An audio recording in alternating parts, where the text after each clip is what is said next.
Welcome to the podcast, Let the Prophet Speak. Today we are studying the book of Daniel, that's Daniel 7a, the first half of chapter 7.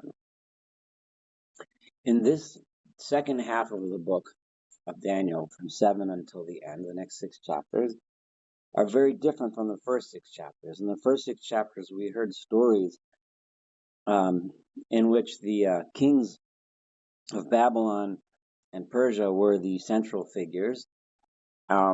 In terms of their dreams, their visions, and so on. And we learned how Daniel and his friends Hananiah, Mishael, and Azariah interacted with them. We learned of some miraculous stories that occurred to them. It was very different from what we're about to start reading from 7 and on, which are the visions of Daniel himself. Now, there is a raging debate among the commentaries and among the rabbinical tradition as to whether or not Daniel is considered a prophet. We don't see that in the book of Daniel specifically God spoke unto Daniel and said as follows, or God appeared to Daniel in a dream and said as follows. We do see Daniel's dreams and thoughts and visions, and he does speak of the future. And he's clearly inspired by God. He's clearly being led, and by God, he clearly is a visionary on many levels. And his visions are some of the central visions that have laid the foundations of Western religion in many ways. The ideas of a coming Messiah, the ideas of the resurrection of the dead, the ideas of the future kingdom of God. These, obviously, we've seen them expressed through all the prophets that preceded Daniel. We saw it a lot in Isaiah, we saw it in Jeremiah, and when we study Ezekiel together, we'll see it there, and we've seen it among many of the 12 minor prophets that we've all studied together. But Daniel is some of the most famous visions, including the one we're about to start to study. I would like to preface this with a few things as to how I am going to study this work. In many commentaries, and probably most of the traditional ones, maybe even all, it is attempted to make identifications that when Daniel says there's going to be, or he visualizes a kingdom of the future and another kingdom and another kingdom, they identify them with the retrospectoscope, so to speak, as to which kingdoms he's talking about and which kingdoms are going to happen. Now, assuming Daniel is a prophet, there's nothing specific inherently wrong with saying that Daniel was prophesying about a future event or a future kingdom.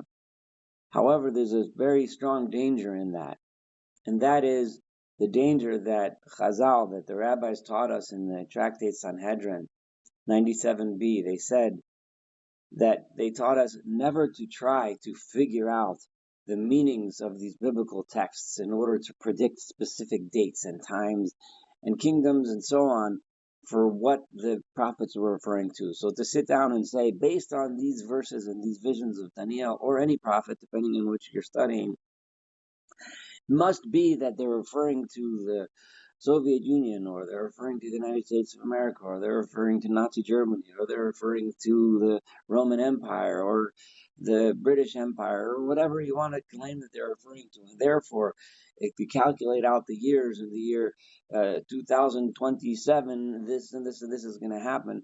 These are the kinds of things that we're specifically not supposed to do. So when Daniel comments and makes comments that where he's obviously referencing the things which are going on around him in the world around him, then we can interpret and say, it clearly seems like this is what he's talking about. But when he is talking about visions into the future, what we should be learning from him is what he is visualizing, what he is seeing is the cycle of human history, that if we don't learn from the lessons of the past, we are going to repeat in the future, and these cycles are going to keep on going round and round and round until the one day that we finally unite ourselves and the entire world unites themselves under a leadership which is devoted to one thing and one thing alone, and that is the service and worship of God Himself. And that equals justice and righteousness. Tzedek u'mishpat, which is the central message and theme of all of the prophets that we have studied together, including Daniel. That once the only thing that will be forever, the only thing that will end this cycle of history of one nation capturing another nation, destroying another nation, making another nation suffer, is when we unite under that ideal. These are the things that, and this is what we should learn, rather than say that when Daniel predicts there's going to be a nation coming from the north or the south or the whatever, and then say, oh, he must mean the Roman Empire, or he must mean the Greek Empire, or he must mean Alexander the Great, or that's completely and utterly missing the entire point of what Daniel is trying to teach us. I can't say this strong enough.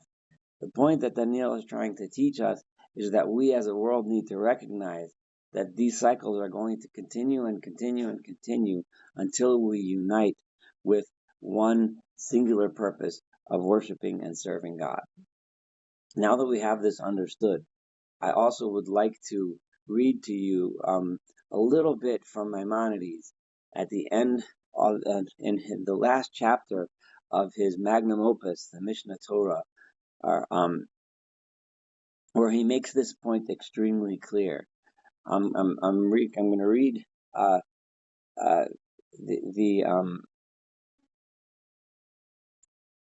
this is in chapter 12 of the Laws of Kings and Wars, paragraph 2, and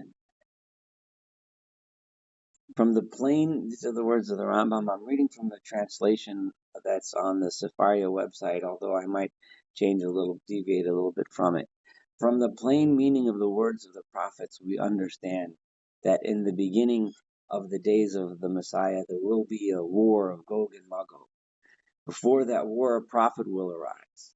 He will not come to change the world. He will not come to make the pure impure, nor purify the impure, and so on. Some sages say that Elijah will come. However, and this is the point that I want to get at, but regarding all of these matters of which the prophets have spoken, and similar matters which we find throughout the prophets, just like they predict that war of Gog and Magog, no one knows how it will be and how it will unfold until it will be. In other words, we do not know or understand the meanings of these prophecies and predictions. For these matters were unclear to the prophets themselves, and the sages and the rabbis themselves had no tradition, none, zero tradition regarding these matters. They could only attempt to the best of their ability to understand the meanings of these verses. Thus, there arose many disagreements about these matters. Nevertheless, this is the clear point that the Maimonides is making. The order that these events occur, nor their details, are fundamental to the religion of Judaism. Arguing over what predictions are meant and what these prophecies mean are not fundamental to Judaism. They are simply not important.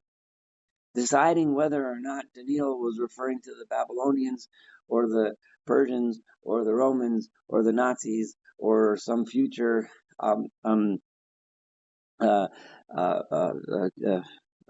some future empire. Thus, a person must never busy himself with all of the stories, and never dwell on all of the midrashim, the phrases that the rabbis say regarding these matters or similar issues. And he must not make them dogma, believing that this will be exactly as it says like this because this verse means this is not dogma. This is not Judaism. For these do not result in love of God or fear of sin. That's the bottom line.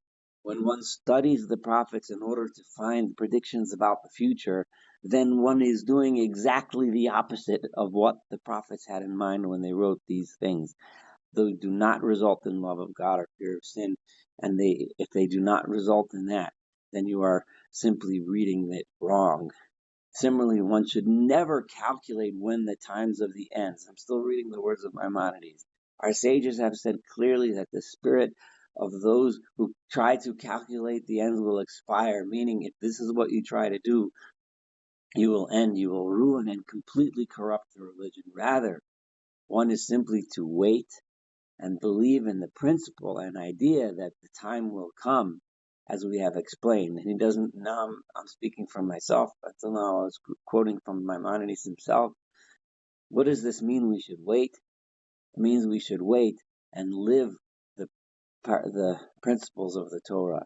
I know this took me off on a little bit of a tangent, but before we go into reading these last 6 chapters of Daniel, which are visions about the future, it is absolutely, positively, 100% crucial, and I can't emphasize it enough, to bear this in mind, that we are not reading predictions about what's going to happen so that you can decide what to do about your stock portfolio tomorrow.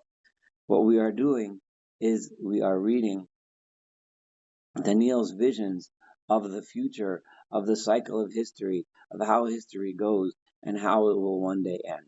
Now let us begin with that. After having that introduction, let us begin. Chapter 7, verse 1. Bishnat Chadol Belshazzar Melech Bavel. In the first year of the kingdom of Belshazzar Melech Bavel. Belshazzar, we're familiar with. He's the one that had the drunken, hedonistic, sexually promiscuous party during which the writing on the wall came. And this is the first year that Belshazzar was in charge of Babylon. And at this point, if you imagine, this is the point at which Daniel and anyone responsible can see that the kingdom, this great powerful kingdom of Babylon, is on its way down the hill. It's on its way falling into the abyss. And this would be an ideal time for Daniel to start imagining and thinking about the meaning of history and the cycle of history. So Daniel Chelem Chazal, he saw a dream, and visions in his mind while he was lying in bed. And immediately after he woke up, he wrote down the dream in order so that he should recall it. As we all know, dreams tend to fade away during the day, but if we write them as soon as we wake up, we'll remember the details even more. And Daniel felt that this dream had a lot of meaning to it, so he wrote it down immediately upon awakening. And Onei Daniel V'Yomar, and Daniel related the following. Now, it's not clear what does this mean. When did he say this? From the second half of the chapter, which we'll study when we do 7b, it seems that Daniel might have said this in his dream, or it could be on Daniel V'Yomar that he said this by writing it on the tablet, that itself was considered saying it because he was writing it down, or it could be that he told this to other people who he wanted to teach a lesson by teaching them this dream. But either way, he related the story. I saw in my visions during the night the following. I saw the stirring of the 4 directions of the heaven, from the 4 corners of the earth, is the way that we would often translate this. And all 4 were slamming into the great sea in the middle and shaking it up. Now, as we've learned throughout the words of the prophets, when we talk about the Baruch Shemaya, we're talking about the countries and the nations that live all around the world. There's nations of the north, nations of the east, the west, the south, and so on. Baruch Shemaya means the nations from all around the world, and they're all fighting for this great sea in the middle. They all come in conflict with each other. One beats the other, and the other beats the other, and we'll see how this plays out as we keep on reading. I want to remind you, I'm fully aware that there's numerous commentaries on these verses. After having studied all the classic commentaries, many of my ideas come from the classic commentaries. Many of these ideas that I'm using now are simply my best and most honest attempt at trying to understand the meaning of the words themselves. The title of this podcast is Let the Prophet Speak. I'm going to do my best to let Daniel speak rather than speak from myself. So I'm trying to read his words and understand them to the best of my ability. based on my translating the words and based on understanding the context in which he's saying them. Verse 3, and then as these four directions, the winds coming from all four corners of the world, from all of the various powers and nations coming around the world, I saw four animals arise from the sea. So these four were created, are meeting here, and they come out of the sea. Shanyan Daminda. Each one is different one from the other. Each one has a certain power. Each one has a certain strength. Each one has a certain something that makes it strong, that makes it great, that makes it big, which it's going to try to use as they fight with each other for power. Kadmoi also, the first one that came out, Aryeh comes out like a lion. Here, the identification of a lion as a symbol of Babylon is almost all the commentaries understand that this we find in Jeremiah 5 and Jeremiah 48. Rashi points out that Babylon is compared to a lion. We find it in Babylonian imagery, archaeologically and historically. So the image of the lion as Babylon is one that Daniel standing in Babylon and watching Babylon as it starts to disintegrate under the corrupt and hedonistic leadership of Belshazzar. And one can imagine that this is almost certainly referring to Babylon. So, because that in Daniel's mind would be the first powerful nation. It's the one that he saw conquer Judea, the one that he was taken to, the one that he grew up in and was raised in the government in, as we learned in the first 6 chapters.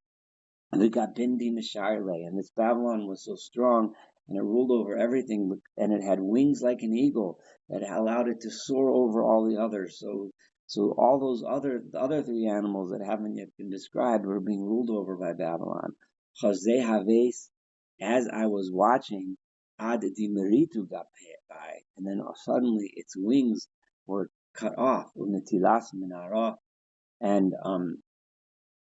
this the lion was raised out of the ground, raised up, and was taken from the ground, and it was lifted. Its wings were clipped off by some probably angelic being. The al raglayin ke'enosh kimas, and it was then set down like just an ordinary human being, and it was given the heart of a man. In other words, it was reduced from being this powerful beast and turned into just an ordinary man. And this is clearly Daniel's vision of Babylon. He now sees Belshazzar has taken over. Babylon used to be this powerful lion with wings that carried it across the world, but now it is just another person, just falling apart like any other person. Its wings cut off, and no more power, no more great strength of a lion. And at this very time, we know from historical sources and biblical sources that we know that in the beginning of the reign of Belshazzar, who was actually not the real king, his father Nabonidus had went off on a long extended vacation, that this was the time when the Persian kingdom was coming to power. The Persians had fought a battle with the Medians and conquered them and incorporated the Median Empire into the Persian Empire, and the Persian Empire was beginning to become strong and beginning to dominate. Now remember, prior to these times, there was the nation of Assyria and Egypt. There were powerful empires, but it wasn't until Babylon came around that these global ambitions started to come, that the nature of warfare and the technology of warfare changed such that massive armies could be built to control large populations and to control large areas. History was changing. It used to be there were, of course, nations that were stronger than others, nations that dominated others. But these worldly ambitions to conquer and rule the world were first starting to come onto the world stage now. And Daniel saw Babylon having accomplished that, but now he sees Babylon with its wings cut off, just becoming like another person. And he looks to the north and he sees Persia starting to become stronger and stronger. And this one is Damyala Dove, similar to a bear. The imagery of Persia with a bear is also found throughout the words of the prophets, throughout the words of the rabbis. We find it also throughout archaeological works. The image of Persia as a bear. A bear is big and strong and powerful, but it's also fat, and it also has the image of one that eats a lot. Vilishtar chad hakimas. And this bear was unusual. It was lifted on one side, utlas ilin bifuma ben shine, and there was three fangs in its mouth among its teeth. And they would say to this bear, Kumi achuli besar sagi, eat and eat and eat lots and lots of meat. This symbolizes how Persia was perceived as a nation of hedonism, a nation of gluttony. If one thinks about the story of Esther and the images of Achashverosh, the king, and his big feasts, and then later those practices became the practice of Belshazzar of of um, of Babylonia. He started to adopt the ways of the Persians with these huge feasts with meat and wine and sex and this is the image that is often associated with Persia. So this is Daniel's dreaming about what he's seeing happening in his time right in front of him. He's seeing the Persian Empire begin to grow in power, begin to grow stronger. They just defeated the Medes, and it shouldn't be surprising that soon they're going to be coming south to the Babylonians, and as they expand their empire. But then, now Daniel looks off into the future. And here's where it starts to get dangerous to try and identify exactly who he's talking about. After this, and then I looked on and I saw another one following that bear, or coming after the bear, or coming behind me, that looked like a leopard. Vilagapin arba. And this leopard also had four wings on its back. So these wings represent the ability of the powerful animal to extend its rulership over a wide area. Just like the Babylonian kingdom had wings when it was able to rule over an area, but then those wings were cut off and it just became an ordinary place. The same thing, this leopard. Now, a leopard is a very different image from the image of a lion. A lion is the image of power, an image of kingship, an image of lordship over others. A bear is the image of something fat that just enjoying life and gluttony and eating, and it's also an extremely powerful and strong figure, but one that indulges in worldly pleasures. These are the images that are attached to it, which we find among the prophets. A leopard is different. The image of a leopard is the image of one who is intelligent, who is smart and sneaky, one who rules over others, but in a very different way. Rules over others in a way that sneaks up and gets at you from behind, that gets at you in your mind, that the leopard understands, the leopard thinks, the leopard stalks its prey, the leopard figures out how best to get its prey. But this leopard also has four wings that allows it to rule over the world. The Oaf al Gaba, which allows it to fly like a bird. The Arbore Shin Lechevsa, and this leopard had four heads, Vishaltanya Hivle, and it was given rulership over everything. Remember what the image of four is. The number four means the peoples from around the world, the north, south, east, and west.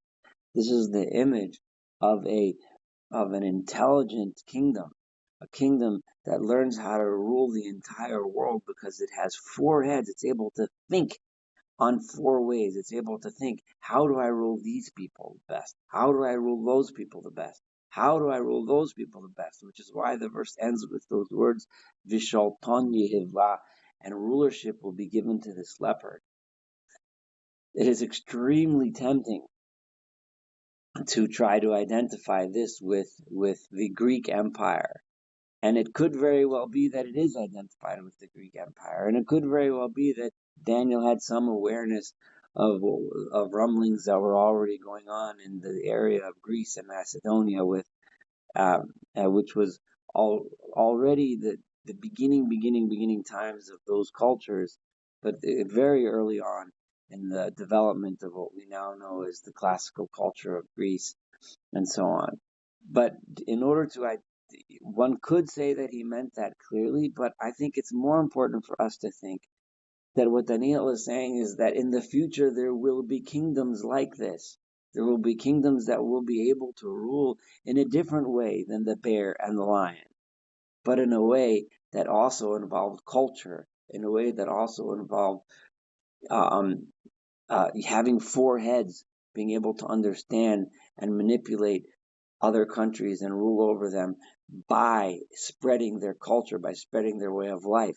One can compare that, if you want to. You might not like this, to the cultural domination that the United States had during the Cold War over, let's say, Western Europe. How the culture of the United States allowed the U.S. to have influence through its art, through its movies, through its music, for people wanting to be like the Americans.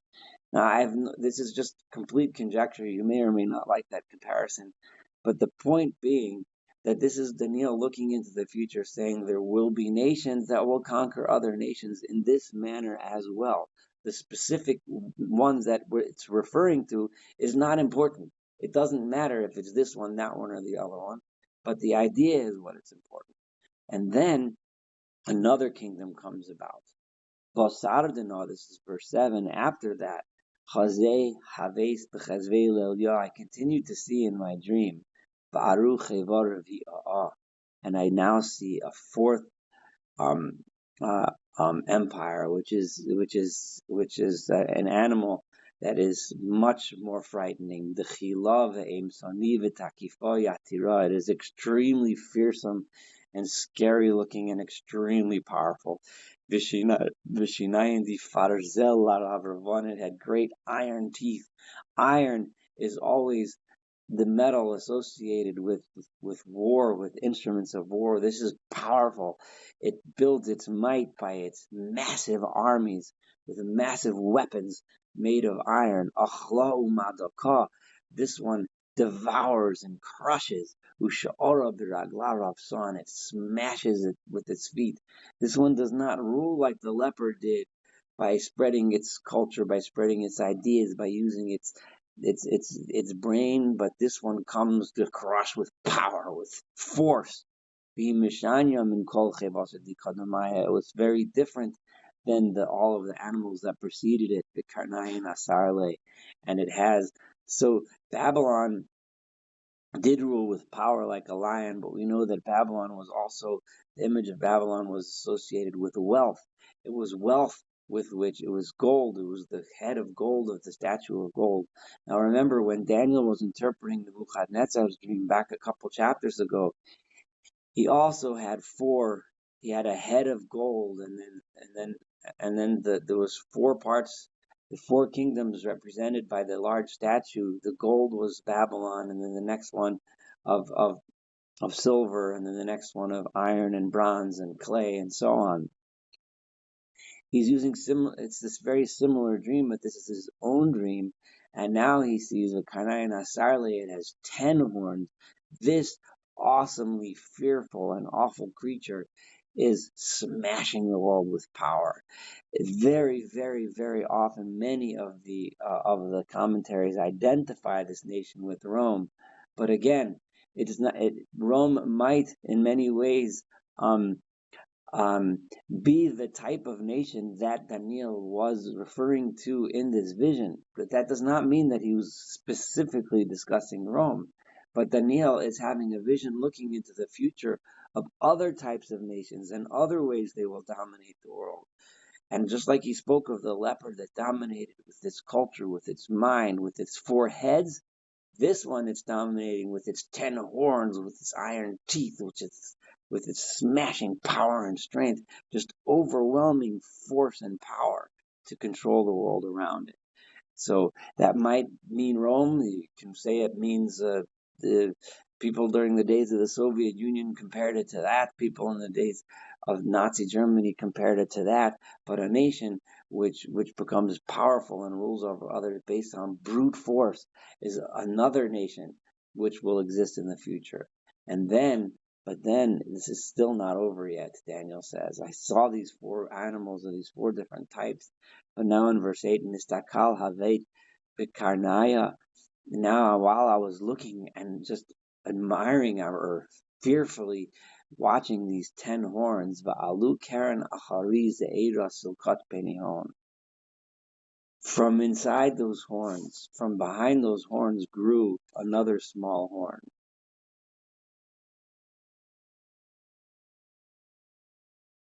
And the Utlasmin Karnaya Kadmayasa, and 3 of the big, strong, powerful horns with which it was crushing its enemies were pushed aside by this little horn. Et Akra Min Kadama. They were pulled away from before that horn. Va'alu Ainin Ka'inei Anasha, and on this little horn there looked like the eyes of a human being, Bekarna dog growing on this horn, Ufumi Malil Ravavan, and it was speaking in a arrogant and proud way. So this little horn comes up and starts to talk, starts to speak. It has eyes and it pushes away the power. This can be thought of in many, many ways. But one sees that no matter how much power, no matter how much force, no matter how much strength, a little horn that talks like a human being can tear the whole thing down. One might want to suggest that this represents the pen being mightier than the sword, so to speak, that the one who can speak can take down the largest empire if he says the right words to the right places and plants the right ideas into the people's minds. Now, these may be good ideas or they may be bad ideas, but as we've seen throughout history, and what Daniel is seeing again here, and again not predicting a specific event, but making an observation of human history, that this little horn that speaks arrogantly, that speaks with pride, that speaks openly, that looks like a human being, it has the eyes of a man. It's not a horn of power and crushing like a violent animal, but this can take down the whole thing. Verse 9, Chazeh Havet Adi Charsovan Remiv. As I was watching all of this unfold, remember the bottom line of it all, that until we submit to the justice of God and the rulership of and the unity of purpose of building a world of justice, right? Nothing will last forever. Each and every one of these animals, even the most powerful, frightful animal at the end, a little horn speaking up can take down that. But the one thing that's forever, and Daniel has told us this when he was interpreting the other dreams of the kings in the first 6 chapters, is going to tell us the same message now. Suddenly, when I was watching this, I saw as Adi Chorsovan Remiv, they started setting up large thrones for ostensibly for the judges to sit. And the Ancient of Days, which is generally understood to be a reference to God himself, was sitting dressed in a white cloak. And he was his hair was growing with thick white hair like the wool of a sheep or a lamb. And his throne was made out of flames of fire, Galgilohi Nordalik, and the wheels that were beneath his throne were fiery flames. Here leads to the discussion of anthropomorphism. Daniel is having a vision of God and viewing him as a person, not just any person, but a person with this amazing image And we find this in other places, and this of course leads to many discussions. Obviously, Daniel understood that God has no actual form and does not look like this, but this is a vision in order to inspire a certain purpose here, and that purpose is God as being an arbiter of justice. In other words, he's not going to establish a world that's based on the power, like the animal with the horns and the teeth of iron, or a nation that's going to be gluttonous and rule like a bear or like a lion or like a leopard or whatever, or any of the other things. But God is a God of justice, and the image of the ultimate judge sitting in council with the other judges, this is the image that Daniel is seeing. But it's this lofty, grand image. But obviously, Daniel understands that he's not looking at God himself, but he's looking at a representation of God as an arbiter of justice. And Chazé Haves is verse 10. I'm sorry, I skipped the word. Nahar Dinur Noged V'Nafek Kadamoli, and a river of fire came out from before God. Elef Alfini Sham Shunei. There were thousands upon thousands of servants in this court that setting up the court to rule the world. And myriads upon myriads of human beings. What Daniel is seeing here, presumably, is all of humanity from history, from beginning of history to the end, all of humanity now standing. And Dino Yasif V'Sifrim Pesifur, and God is about to give judgment, and the books of judgment are open. The evidence is right before him, and God is about to judge the entire length and the entire amount of human history. And then, while I was watching this incredible scene,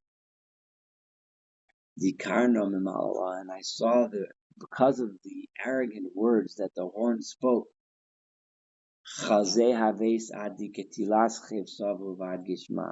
last and the most powerful of all the nations fell apart. In other words, it all fell apart. None of the human endeavors, none of the human strength and power lasted, because it all came down when that little horn spoke. We'll talk a little bit more about this little horn when we do the second half in 7b. And it became, and the body of the most powerful of the nations just was destroyed and tossed into the flames.